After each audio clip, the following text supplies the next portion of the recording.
And then there's DeSantis and Disney, which we've talked about a great deal. Of course, we've been talking about Disney for any number of other reasons of late. Yesterday, I had former U.S. Attorney General Bill Barr, twice actually. Remember, he was under George H.W. Bush and, of course, under Trump as well. And I did ask him, given he spent a lot of time in the corporate sector, did Bill Barr. Remember, he was general counsel at GT and at Verizon, part of the telecommunications consolidation wave in the 90s there, and a key part of it, really. But I asked him, you know, how would he come down and how would he feel or in terms of Disney versus DeSantis? Take a listen.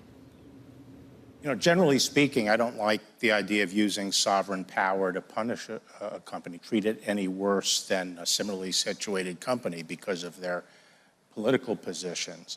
On this one, though, I actually support DeSantis. I thought what for me is important here is that Disney was getting special privileges, and this is a question of having those special privileges removed and being treated like everybody else. And second, I felt that Disney's intervention here was very unfair because it unfairly characterized what DeSantis was doing as a matter of policy and really pandered to and played to a narrative by his political opponents.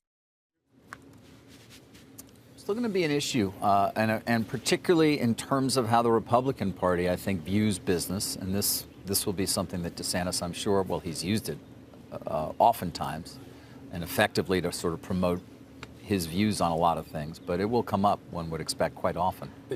You give special privileges to a company that creates lots of jobs. There's nothing in the Constitution about how companies that do really well and create a lot of jobs shouldn't get special privilege. Where is that? I mean, he's a constitutional scholar. Where is it? And by the way, they're also suing on their free speech rights to say, hey, you know, we're allowed to say what we want and we shouldn't be punished for it. This was something, obviously, that existed, the special district, for 50-plus years. Right. And to the point, this is a company that has created an enormous amount of economic value in the state of Florida, would Bob Iger argue, which he has, not to mention recently, of course, the decision not to house 2,000 employees there or move them there. I mean, let's say you wanted to put a new Disney. Where would you put it? New Mexico. Theoretically. Yeah. I think they did away with the idea of smaller mini parks. The reason I this came week up with the New Mexico idea was because it's inconceivable that you would ever put one in Texas because of politics. I just don't think the Disney team would stand for the right-wing orientation of Texas. If you want to go down that way, it's not that Florida's going to lose Disney World. There was a time before Disney World existed, but I'm just saying that, you know, I don't know why you court a negative attitude toward these giant employers who still have something that people want to go to, which is theme parks. I mean, I think that they're fungible. They're fungible where you put a theme park. So shut up and let Iger make some money for you. Yeah. There you go. That said, a lot of these states, including the one we're in, don't make things easy to do business either in certain areas.